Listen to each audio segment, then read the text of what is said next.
Bonjour Emmanuel, bienvenue.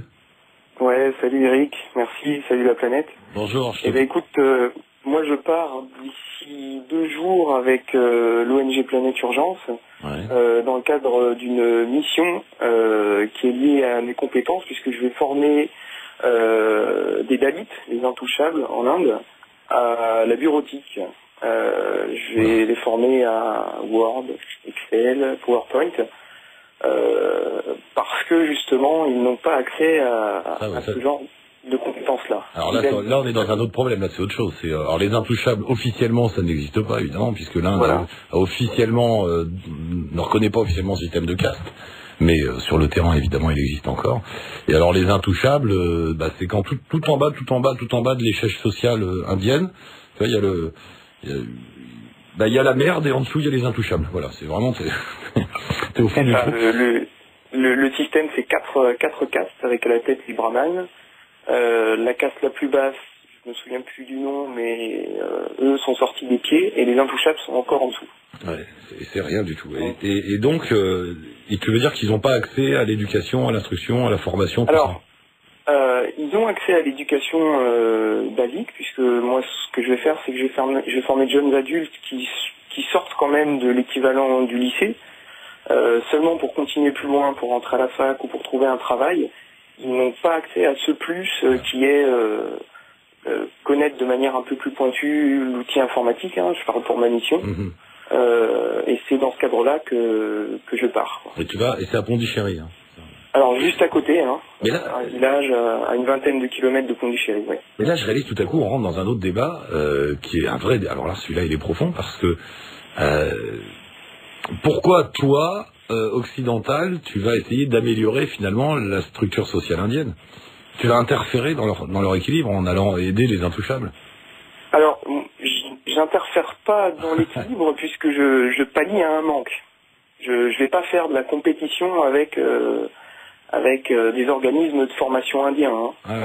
Le principe des missions Planète Urgence, c'est ça justement, c'est apporter un plus que les populations ne peuvent pas se payer par le travail. Et l'Inde, tu connais déjà ? Oui, j'y suis allé il n'y a pas si longtemps que ça d'ailleurs. C'est peut-être ce qui fait que je souhaite y repartir. J'y ai passé un mois au mois de novembre dernier avec ma copine. On a fait on est resté dans les États du Sud, donc là où je suis allé, là où je vais aller au Tamil Nadu et au Kerala. Et alors tous les deux, la même question. Laure, pourquoi, à ton avis, on est attiré comme ça par cette Inde ? Toi qui l'as sillonné de long en large pendant presque un an. Pourquoi ? Je dirais que l'Inde intéresse surtout nos cultures de par les immenses différences qu'il peut y avoir.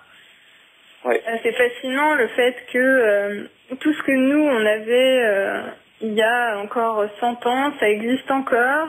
Ils ont préservé aussi énormément de choses très très très anciennes de leurs rites et de leurs mœurs, avec plus ou moins de bonnes choses évidemment, mais je pense que c'est surtout ça qui attire. Ouais. Le côté millefeuille comme ça de l'Inde, c'est-à-dire que tout super beau. Effectivement, il y a encore des choses en Inde qui sont là depuis des milliers d'années, oui.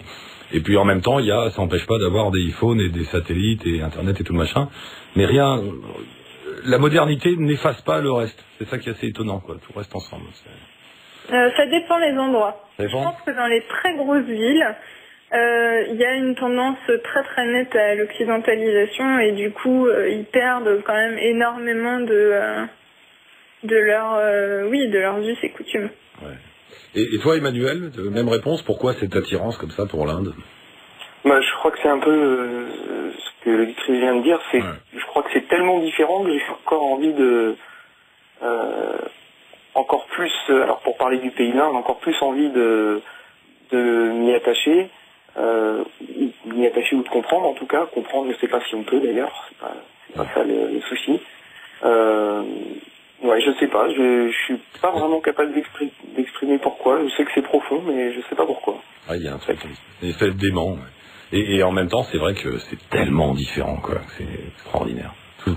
Oui, c'est-à-dire que même en y passant très longtemps, je pense que même des années, même toute une vie, on n'arrivera jamais à tout voir, tout savoir et tout comprendre. Ouais. Il faut pas chercher peut-être aussi. Après, j'aimerais bien, tiens, il faudrait, Anka, notre copain indien, là, qui parle français et qui a une association amitié franco-indienne, qui est à Londres, tout ça, je sais plus son nom, il faudrait lui demander d'avoir l'avis d'un indien là-dessus. Est-ce qu'eux ont le même regard sur nous? Est-ce que, tu vois, est-ce que ça les frappe autant, les différences entre les continents? Est-ce que ça les frappe de la même façon? Bon, on lui demandera, tiens. Bon, bah, merci à tous les deux, bon voyage, on attend des nouvelles, alors. Emmanuel, tu pars là, dimanche? Je pars, oui, samedi, alors avec la Lufthansa, j'espère que ça va bien se passer. Bah oui, pourquoi ça se passerait mal? Parce qu'ils sont en grève. Ah bon? Ah merde. Oui, je pars là, on se recontactera peut-être là-bas pendant que... Bah oui, envoie-nous un petit mail de Pondichéry, tu nous donnes des coordonnées, et puis on pourra s'appeler de là-bas. Et puis, Laure, même punition, hein. Ouais, ça marche. Et on met des liens avec tous vos sites. Alors, Laure, tu veux qu'on mette un lien avec le site dont tu parlais, là, Community? Oui, pour l'instant, il n'est pas encore en ligne, mais il y a une page Facebook. D'accord. Bon, bah, tu donnes tout ça à Anka, et puis on va